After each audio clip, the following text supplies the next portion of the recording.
नमस्कार दोस्तों।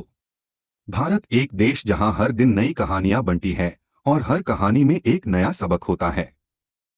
आज हम आपके लिए लेकर आए हैं दो ऐसे स्टार्टअप्स की कहानी जिन्होंने न सिर्फ भारत बल्कि पूरे दुनिया में अपनी पहचान बनाई। हाँ, हम बात कर रहे हैं पेटीएम और बैजुस की, दो यूनिकॉर्न स्टार्टअप्स की जिन्होंने टेक्नोलॉजी और इनोवेशन के माध्यम से शिक्षा और भुगतान के क्षेत्रों में क्रांति ला दी।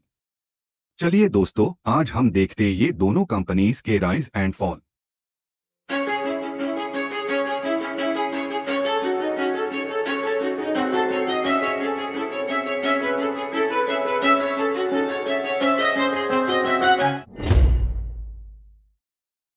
पेटीएम, जिसे 2010 में विजय शेखर शर्मा ने स्थापित किया, ने डिजिटल पेमेंट्स को एक नई पहचान दी। वहीं बैजुस ने, जिसका आरंभ 2011 में बैजू रविंद्रन ने किया, ने शिक्षा के क्षेत्र में एक नई दिशा निर्धारित की। लेकिन हर सफलता की कहानी में अप्स एंड डाउन्स आते हैं। आज हम इन स्टार्टअप्स की ऊंचाइयों को देखेंगे, उनके सामने आई चुनौतियों को समझेंगे और जानेंगे कि आखिर क्या रहा इनकी असली ताकत और क्या रहे उनके संघर्ष। पेटीएम का सफर शुरू हुआ 2010 में, जब डिजिटल पेमेंट्स की दुनिया में सिर्फ कुछ ही नाम थे।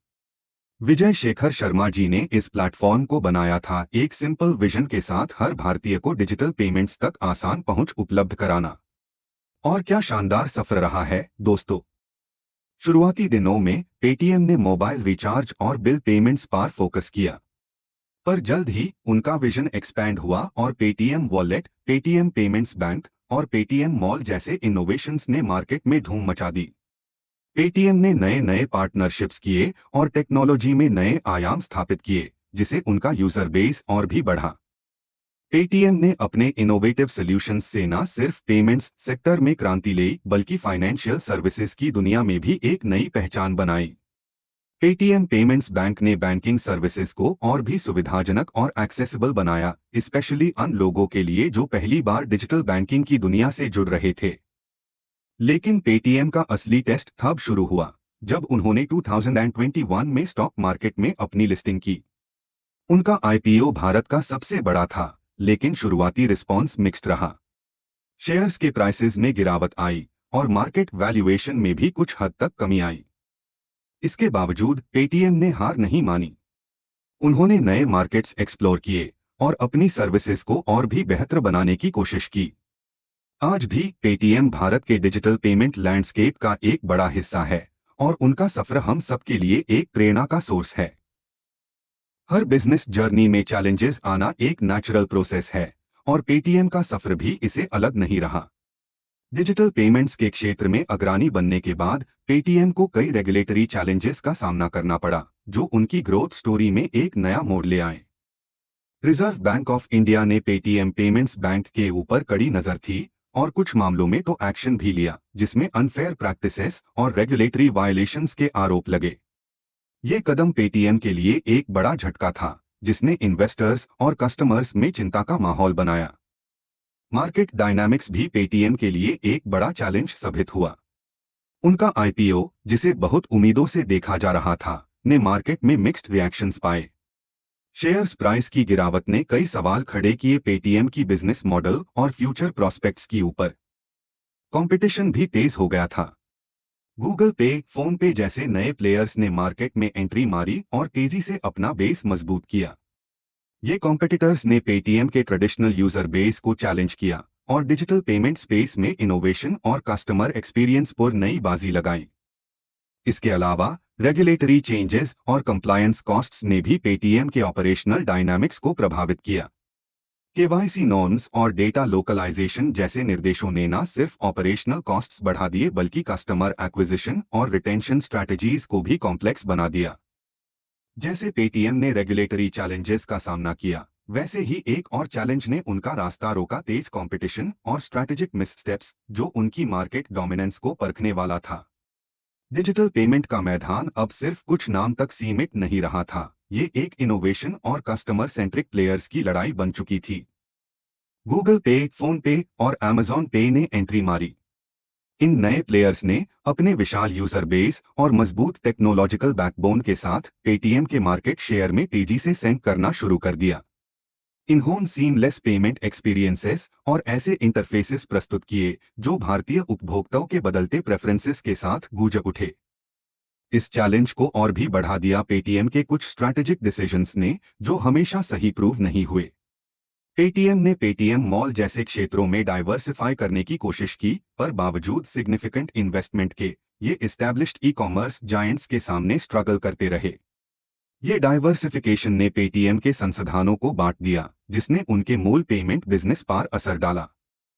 इन्वेस्टर्स और कस्टमर्स ने चिंता व्यक्त करनी शुरू कर दी। इन्वेस्टर्स कैश बर्न और प्रॉफिटेबिलिटी तक लंबी यात्रा को लेकर चिंतित थे, जबकि कस्टमर्स और भी सीमलेस एक्सपीरियंसेस और बेहतर इंसेंटिव्स की तलाश में थे। पेटीएम के कभी क्रांतिकारी कैशबैक ऑफर्स, एक प्रमुख कस्टमर एक्विजिशन टूल, अब एक ऐसे बाजार में उतना प्रभावशाली नहीं रहे जहां हर कोई वही खेल रहा था। इसके अलावा केवाईसी नॉर्म्स और डेटा लोकलाइजेशन जैसे निर्देशों ने न सिर्फ ऑपरेशनल कॉस्ट्स बढ़ा दिए, बल्कि कस्टमर एक्विजिशन और रिटेंशन स्ट्रैटेजीज को भी कॉम्प्लेक्स बना दिया।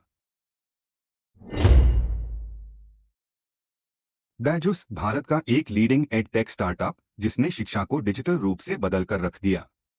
2011 में बैजू रविंद्रन द्वारा स्थापित बैजुस ने मोबाइल लर्निंग को नया आयाम दिया। आज ये दुनिया भर के लाखों स्टूडेंट्स को अपने इनोवेटिव लर्निंग सॉल्यूशंस से जोड़ रहा है। बैजुस की सफलता का राज है उनका यूनिक टीचिंग मॉडल, जो कॉम्प्लेक्स कॉन्सेप्ट्स को आसान और इंटरैक्टिव बनाता है। इसके थ्रू स्टूडेंट्स कहीं भी कभी भी अपनी पेस पार सीख सकते हैं। बैजुस ने न सिर्फ भारत में बल्कि ग्लोबली भी शिक्षा के क्षेत्र में एक नई क्रांति लाई है। बैजुस की यात्रा में उन्होंने कई माइलस्टोन्स अचीव किए। उनका वैल्यूएशन बिलियंस में पहुंच गया और वो दुनिया के सबसे वैल्यूड एडटेक कंपनीज में से एक बन गई।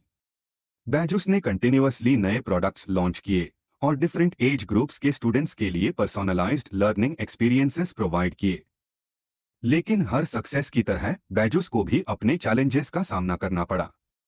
रैपिड एक्सपांशन और हेवी रिलायंस ऑन फंडिंग ने कई बार उनकी ग्रोथ स्ट्रैटेजी पर सवाल उठाए, पर बैजुस ने हर बार इन चैलेंजेस को एक नए अपॉर्चुनिटी में बदल दिया।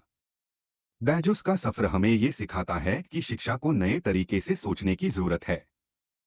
उनका मिशन, हर स्टूडेंट तक बेहतर शिक्षा पहुंचना, आज भी उतना ही प्रासंगिक है। बैजुस ने डिजिटल लर्निंग को नए सायर से परिभाषित किया है और उनका सफर यहां नहीं रुकता। बैजुस एक समय पर शिक्षा के डिजिटल ट्रांसफॉर्मेशन का अग्रणी आज डिफिकल्टीज का सामना कर रहा है। हाल ही में कुछ शेयर होल्डर्स ने कंपनी के स्थापक और सीईओ बैजू रविंद्रन और उनके परिवार के बोर्ड से हटने की मांग की है, मिसमैनेजमेंट और फेलियर्स के आरोप लगाते हुए। कर्नाटका हाई कोर्ट ने भी कहा है कि कोई भी शेयर होल्डर रेजोल्यूशन मार्च 13 तक लागू नहीं होगा, जब तक अदालत इस इश्यू के ऊपर डिस्कस नहीं करती। बैजुस, जो एक समय $22 बिलियन का वैल्यूएशन था, अब गहरे समुद्र में है, जहां उनका मार्केट वैल्यू गिरकर केवल $200 मिलियन रह गया है। ये गिरावट कंपनी के लिए, उसके इन्वेस्टर्स के लिए और सबसे इम्पोर्टेंट लाखों स्टूडेंट्स के लिए चिंताजनक है, जो बैजुस पर अपनी शिक्षा का निर्भर करते हैं। लेकिन हर रात के बाद एक नई सुबह होती है। बैजुस के सामने अब एक नया अवसर है अपने ऑपरेशंस को पुनः परिभाषित करने का, ट्रांसपेरेंसी और अकाउंटेबिलिटी को मजबूत करना। शिक्षा के क्षेत्र में बैजुस का योगदान अविस्मरणीय रहा है और यही समय है जब कंपनी को अपने मार्केट वैल्यू पार लौटने की जरूरत है। जैसे कि हमने देखा, बैजुस और पेटीएम दोनों ने ही अपने अपने क्षेत्रों में क्रांति ली है। लेकिन समय के साथ दोनों कंपनीज को अपने यूनिक चैलेंजेस का सामना करना पड़ा। आज जब हम इनकी यात्रा पर नजरें डालते हैं, एक बात साफ होती है, परिवर्तन ही एकमात्र स्थिर है। बैजुस का सामना कठिन समय से है, जहां उनके लीडरशिप और मैनेजमेंट प्रैक्टिसेस पर सवाल उठ रहे हैं। लेकिन ये भी एक अवसर है सुधार का, नए सायर से सोचने का और शिक्षा के क्षेत्र में अपनी अग्रणी भूमिका को और मजबूत करने का। वही पेटीएम, जो एक समय डिजिटल पेमेंट सॉल्यूशंस का सिनोनिम बन गया था, को भी मार्केट डायनामिक्स और रेगुलेटरी चैलेंजेस ने नए टेस्ट्स दिए हैं। इन दोनों कहानियों से हमें ये सीखने को मिलता है कि इनोवेशन और एंटरप्रेन्योरशिप का सफर कभी सीधा नहीं होता। बैजुस और पेटीएम दोनों ही भारत के टेक लैंडस्केप को नए आयाम तक ले जाने की क्षमता रखते हैं। उम्मीद करता हूं कि आप सबको ये वीडियो इंटरेस्टिंग लगा। नमस्कार दोस्तों, this is admin of Globe Mind Insight. See you in next video.